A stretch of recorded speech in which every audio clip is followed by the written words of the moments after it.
I'm Dr. Lunsford, and in this lesson of mentoring and coaching, we're going to talk about some of the processes that are quite important to coaching and also can apply to mentoring.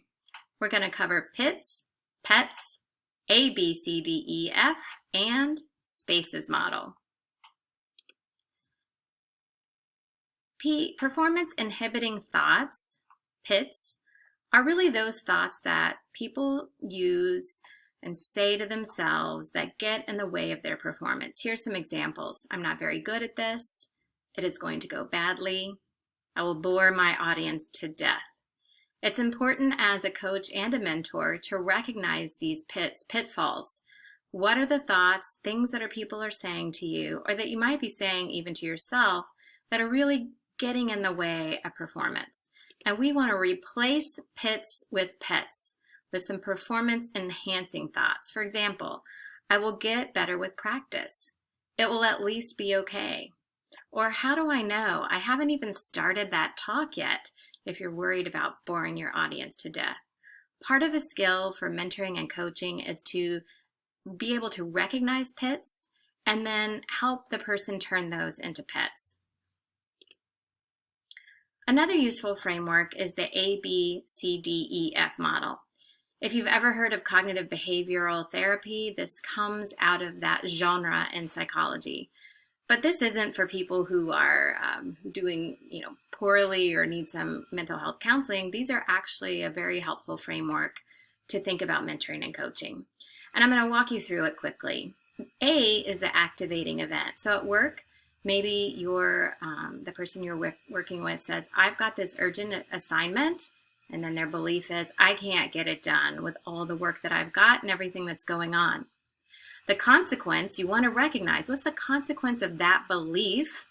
And you have to ask, well, how's that making you feel? Well, I feel anxious. I believe I will fail. Maybe I'm not sleeping all that well. And then this is the hardest step in my experience, the dispute, is to help the person think, well, all right, what are some alternative ways to think about this scenario? One might be, well, it's not completely unreasonable. My boss really does need it done. I could delay a project or ask Sam for help because I'm not sure she's doing, has to have the same heavy load that I do. It's like, how can we dispute that belief of I can't get it done with all this work? And sometimes they could even be things that may not seem real that you could do. So you might just help them brainstorm, what are some possible other ways to think about this, some other ways to come at it. And then that leads to the E, the effective behavior. If you actually think, you know what, I could delay a project, I could get some help with someone. Now I feel more motivated that I could get it done. It might not be perfect, but it'll be perfect enough. And then that leads to the F, the future focus.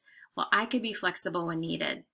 And using this model to help structure a conversation is very helpful to move through that and not get stuck.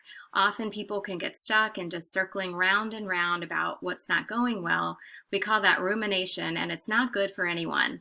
So it's certainly fine to express feelings, but what you want to do as a mentor and coach is help the person work through them to get to a point of action that's going to be positive.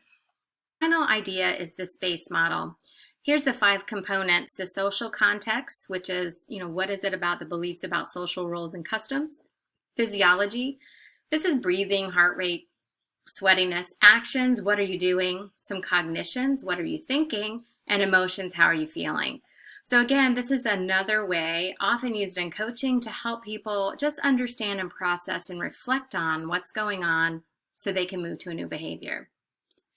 Here's an example, and I've linked this article to Short Articles, an optional one in the course for you.